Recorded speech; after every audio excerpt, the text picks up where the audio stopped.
Isang pinagpalang araw sa inyong lahat. Tayo po ay magninilay sa salita ng Diyos, ang pinagmumulan ng awa at tawa ng ating buhay, ang salitawa. Mapapansin po natin, iba't ibang klase ng balita ang napapakinggan o napapanood natin sa ating telebisyon, sa radyo, at sa mga iba't ibang klase ng social media platforms.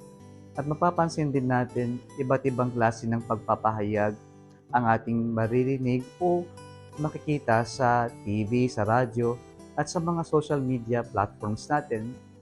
Nakakalungkot nga lang sa panahon natin ngayon, tila mas binibigyan natin ng atensyon kung ano yung usap-usapan lamang, yung chismis, at minsan mas pinapaniniwalaan pa natin kung ano ang hindi totoo, yung walang basihan, sapagkat ito lamang yung nag-ingay, ito yung pinag-uusapan, kaya minsan ito na lamang yung ating pinaniniwalaan.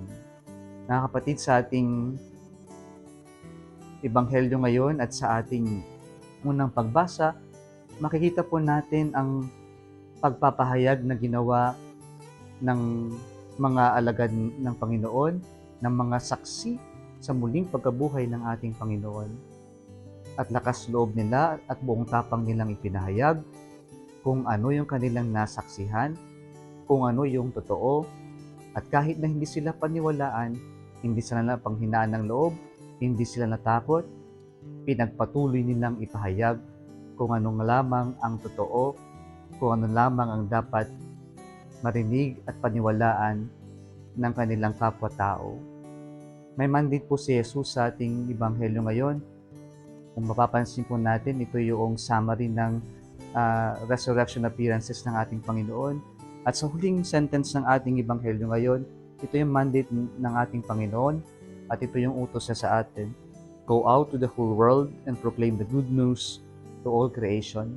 Ibig sabihin po, tayo pong lahat na nabinyagan, na nananampalataya sa Diyos na muling nabuhay, ay mayroong responsibilidad na ikalat ang mabuting balita na ang Diyos natin ay buhay, ang Diyos natin ay muling nabuhay sa kamatayan, ang Diyos natin ay kapiling natin at kailanman hindi tayo pababayaan at hindi tayo susukuan ng Diyos.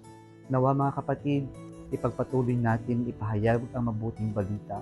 Ipagpatuloy natin ipahayag kung ano lamang ang totoo. Kahit minsan, nadami yung ating kaaway. Kahit minsan, o kadalasan, nadami yung gusto manira sa atin. Kahit kadalasan, marami tayong makakabangga. Ngunit alam natin, kapag yung totoo at galing sa Diyos lamang ating pinapahayag, walang kailanman pwedeng makatalo sa atin, at alam natin na mananalo at mananalo pa rin kung ano lamang ang totoo, kung ano lamang ang mabuti. Nawa mga kapatid, bilang mga mananampalataya sa Diyos na muling nabuhay, ipahayag natin ang ating pananampalataya, ang mabuting balita ng Panginoon ng ating Diyos ay buhay na buhay. Muli isang pinagpalang araw sa inyong lahat.